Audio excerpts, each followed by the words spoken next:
Okay, today we're going to look at analyzing documents, and let me get to the present side here. Okay, analyzing documents. Analyzing documents is one of the core skills you will need, not just in social studies, but any class you take.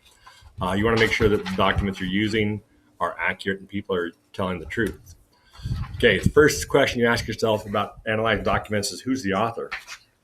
If you do not know who the author is, does that mean the document is not trustworthy? Probably not, or maybe not, but if we can identify the author, that makes the document more trustworthy. We can track down who said what and what they meant. Okay, a document that is not attributed to anyone could be the truth. It could be something. There's no way to analyze it. We'd have to use other ways to analyze a document that doesn't have a clear author. Now, another thing is, does the author have expertise? Okay, if we can identify the author, and let's say the author is a sixth grade student here at Lincoln, and you quote that sixth grade student, is the information they have accurate? It could be, but that sixth grade student may not be an expert. And so you want to make sure that the person you're talking to, or the person that you're getting information from, is an expert. And so if they are, a professor up at the college, or a doctor here in town, or someone that you know has good credentials, that makes their document more trustworthy. Now, credentials alone don't mean that they are trustworthy, okay, because we all have what's called a bias. And so we might, even though I might have credentials, I might have a bias, and I might be trying to convince you to my side. And so biases are something we have to look at. And I'm looking down here. I didn't put biases on here, but a bias lecture will be coming up here pretty soon. Now, place and time. When and where was the document created? Documents are going to be relevant for their place and time.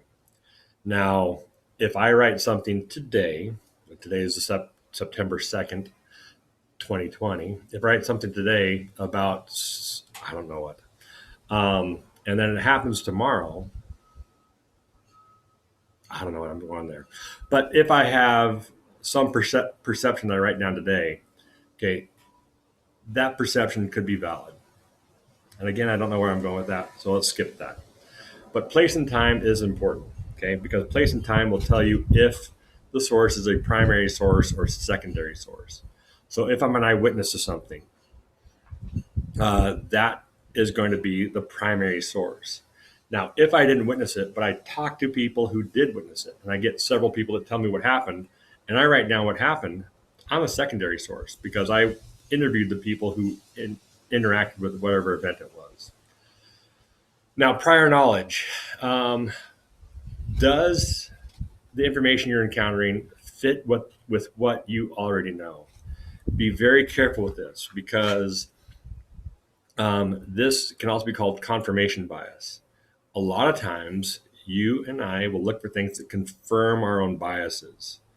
If I believe one thing, I'm going to look for evidence that supports that belief.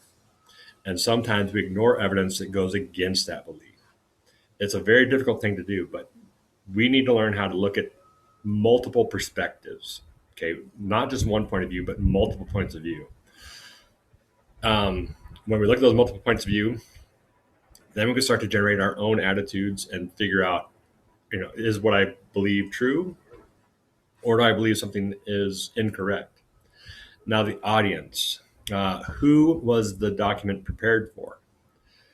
Years ago, on my family tree, I was trying to find out who the mother of my great-grandfather was. And I had two women that I was looking at. One was named Jenny Klein. One was Ruth Anna Ray. Now, I did come across a document that was written in 1875, 1878. I think he was born in 1875. And my great-grandfather had married Ruth Anna Ray 3 years after his son was born. Now, that doesn't mean that they didn't have the son in 1875. and they got married 3 years later, that happens. But I also had my great grandfather marrying someone named Jenny Klein, and I was trying to track down that. And I did eventually find a family Bible that showed they were married. And then I also tracked down a relative of Ruth Anna Ray back in Ohio, and she had letters that confirmed that Ruth Anna Ray was his stepmother, not his real mother. And so the documents, who was the audience? Those letters were just personal letters back and forth between my great grandfather and his great aunt or his step aunt. And so those are pretty trustworthy because the audience wasn't for me, but they confirmed a question that I had. Now, the letters they wrote were from the 1920s. Now, is that information current? It was current for them, so that works. Now, if new information came to light, it may not be as accurate, because if I find out something else on that family tree, it might change some of that perspective.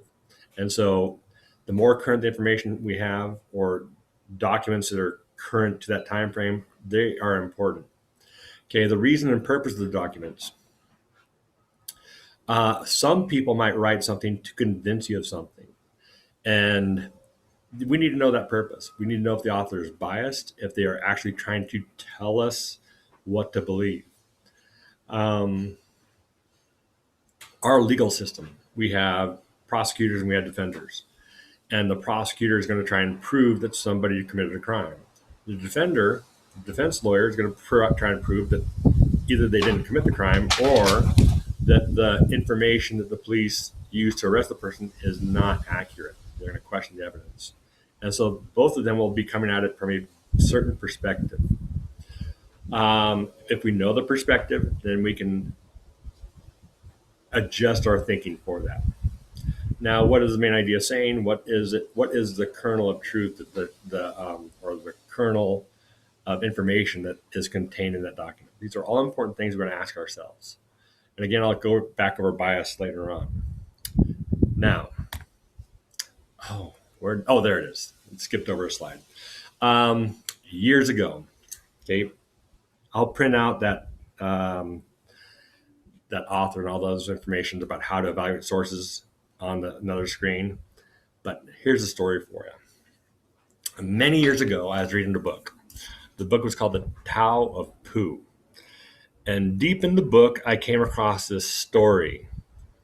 It was a story of a guy named Li Qingyun. And he was a Taoist monk. Now, what was crazy is the book said that he was 256 years old when he died. Okay. Now, when I saw that, I went, no, can't be. Okay. I was skeptical. I didn't believe it. And so being skeptical and asking questions about the what you're reading is being very important. Don't believe everything you read or see. So then later on, I did some research on Li Qingyun, and I found some crazy information about him. I found a story where Li Qingyun was wished happy birthday by an emperor in China when he turned 150 years old. Okay. Now, newspapers, okay, the document was written, I think in 1820, I think 1677 was when he was born, so 1827, 150 years old. And it's like, that is weird, because now we have a document from 1827 that said he was this old, 150 years old back then. Another document shows up 50 years later, 1877. And it said, congratulations on being 200 years old. That is crazy, because the time and place, the audience was for Li Qingyun and the Chinese people. But the emperor is congratulating, wishing happy birthday to this man. And so now I'm thinking, how can we explain this? Because the oldest person that I can think of verified, I think they were like 117 years old. I want to say it was a lady in France. And we frequently will have people that live well over 100 years old. Right now, I have a great aunt that I think is 104. And so we have people that will live into, they're called supercentenarians or centenarians. Okay, someone who lives over 100 years is a centenarian. Someone who's a supercentenarian lives 200 or more years. Now, Li Qingyun claimed that there was a monk that he knew that was over 400 years old. Okay, he is the only source, so I can't trust it. Okay, if he's the only one telling the story, it is a story. Okay, we need confirmation. It needs to come from more than one source. And so checking your sources and comparing your sources to each other is important. Now, Li Qingyun. One thing I looked up, and this is from the Star Telegram. It is a newspaper out of Fort Worth, Texas, and this came out in 1928, while Li Qingyun was still alive. And the article just says, in old China, Li Qingyun sits in the sun, shriveled and contented. He recently contemplated the passage of his 250th birthday, so it is said. Now you see that so it is said. That's a little aside, and they don't necessarily believe him, but they have that there. And even in China, where the old age and death are matters of indifference equally profound, the amassing of such a sum of years is considered quite an achievement. His descendants in crowds gathered from afar about the old one's knees and rendered him homage by hearkening to his precepts. Now, this is where the story gets crazy too, because you have a guy who has a birthday wish from the emperor when he's 150, another one when he's 200 years old, and you have descendants, people that claim that he's their grandfather, great-grandfather, great-great-grandfather, and even further. Okay, when I look back at 1677, that's about 8 generations back for me. It's a while. And so 1677, 8 generations, that's a lot of people to be there. Now, this is just one of the articles that I came across. There's more. Okay, the next one. This one is from the Rock County Ledger. And let me move if I can. I think it is Nebraska, if I remember right. Oh, there's my cursor. Let me move up. That doesn't say. Rock County Leader. I think it's a Nebraska newspaper. Now, I highlighted this section of the paper up here, the bold or the larger one. You can read this. When I was putting it together, I couldn't read it very well. But really the important part is, and it tells the story of Li Qingyun, and it's kind of funny because his precepts are walk or keep a quiet heart, sit like a tortoise, walk like a pigeon, and sleep like a dog. Those are the 4 keys to his life. Now, Li Qingyun was an herbologist. He would create herbs, Chinese herbs that people would take for their health. Now, again, I don't know if herbs will promote long life. Some people claim it does. Some people claim it doesn't. But there's some important information here. Okay. This is where we start to trace down the scholarship of Li Qingyun. And we find this professor, Wu Chengqi, Dean of the Department of Education of Chengdu University. And he found the records in the imperial government that had congratulated Li Qingyun in 1827 on his birthday, okay, 150th birthday. Okay, and again, they found evidence of that 200th birthday too. And so you have a person that has paper documentation of birthday wishes. Now you have people, kids, that claim that he is their grandfather, great-great-grandfather, all the way down. Now my mind is trying to figure out, is he actually 256 years old? I don't know. I can't say for sure because I'm still skeptical. I do not know of anyone who's lived that long. Now, in some sense, I would like to believe it. Okay, there's my confirmation bias. I'd like to believe this is true, but do I believe it's true?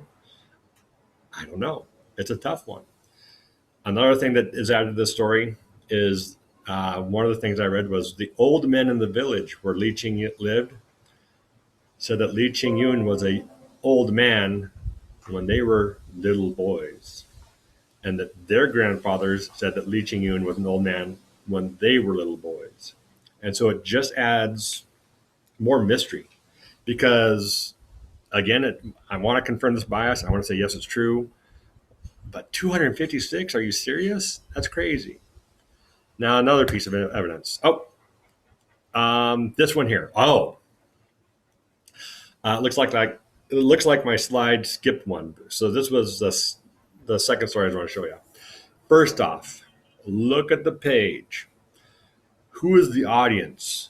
Who is this person writing for? When I see this page, this is a believe it or not cartoon. Okay, it has the cartoon quality to it. Tells me it's written for kids in some ways. It's written for people that don't want to go too much into depth. Now, this is a drawing of Li Qingyun, and this is the perception that they had when they wrote the story. Okay, and Zero Aga is a Turk, someone from Turkey, who claimed to be 157 years old. Now, again, I highlighted the box, and so now this is the only paper that actually has an author. Okay, strange as it seems, is the article that this man was working with. His name is John Hicks. Now, John Hicks is a newspaper man. Okay, he's a can't think what they're called, but he does newspapers. Come on, think. He's a journalist. That's what the word I'm looking for. Now, he's selling this information as sensationalism. Okay, believe this or not. And so he says Lee, who still walks with a firm tread and has a large appetite, was born in 1677. And he was in his 100th year, 1777, when the imperial government owned. So they found more records. Now, the reason I wrote this out is because this article does quote Wu Cheng Qian from Minkou University in Peking, saying that he found these records too. Now, Wu Cheng Qian might be the same person in that other article we saw. Now, the spelling of the words are different. Now, one thing I want you to notice, Minkou is not Chengdu University. Now, using my prior knowledge, okay, this paper came from Brooklyn in 1931. If I remember right, I'd have to look it up. But China was invaded by Japan. And looking at that word, that Minkuo University, Minkuo sounds like a Japanese word. I know when the Japanese invaded, they took over Manchuria and they called it Manchukuo. And so Chengdu and Minkuo University could be the same university. One's a Chinese name, one's a Japanese name. And so that is different information. Now, whenever we take information from a foreign word, foreign language into English, it's called transliteration. We take the sounds of that word and we put our English letters on. Now, kids, you guys are a lot better at hearing sounds than old guys like me. That's why you should learn a foreign language when you're little, because you pick it up and you won't have an accent. My brain has shut down some of those receptors. And so my brain won't listen for certain sounds. So I'm almost deaf to sounds. I might hear them. They might hit my ears, but my brain doesn't recognize them. When people impersonate foreigners speaking in their own language, a lot of times they're just showing that their brain development has shut down, and so foreigners do not hear all the sounds that English people or English language makes. We don't hear all the sounds that the Chinese language makes, and so Peking is now called Beijing. the transliteration changed over time. So there's several things we've got to look at when we're studying sources, and we have to use our prior knowledge. We've got to look out for confirmation bias, all these things. Now, the question is do I believe that this guy was 256 years old? Still don't know. Okay, here is same picture of Li Ching Yun and Snopes. Okay, Snopes is a fact-checking website. Recently, this website has become somewhat political because people claim that it is biased. Okay, and so when you look at things, look at bias. Now, since this is not a political issue, it's probably more trustworthy. Even with political issues, it is probably, I mean, you'll have to determine yourself, but it probably has a level of trustworthiness. Now, when Snopes checked it out, we're going to go right to their webpage. Okay, here is Snopes. It's coming up. Snopes said Li Ching Yun, 256-year-old man, claims that a Chinese man lived to be 250 years old are poorly documented and highly improbable. Okay, so they don't necessarily believe it either. But when they come down here, it says this claim, there's the claim. Now, a claim is a thesis. Okay, someone claimed that he lived to be 256 years old, and they say it's unproven. So they can't prove that it didn't happen, and they can't prove that it did happen. Usually, when they can prove that it's false, they'll say it's false. When they can say it's true, they'll say true. We don't know. So, looking at the information we just went over, analyzing evidence, do you think it is true or not? Go back up and look at our documentation.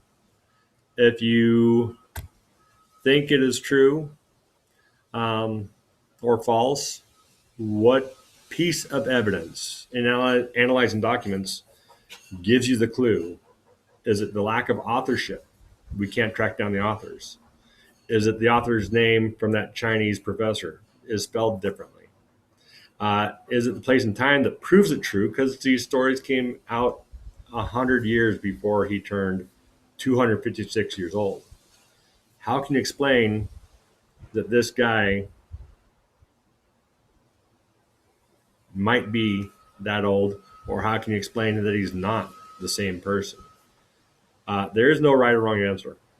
But you tell me what you think. Was Li Ching Yun 256 years old when he died? Or was it there some other explanation that I'm not looking at and that we can't find? Great talking to you guys. Can't wait to hear what you say about it.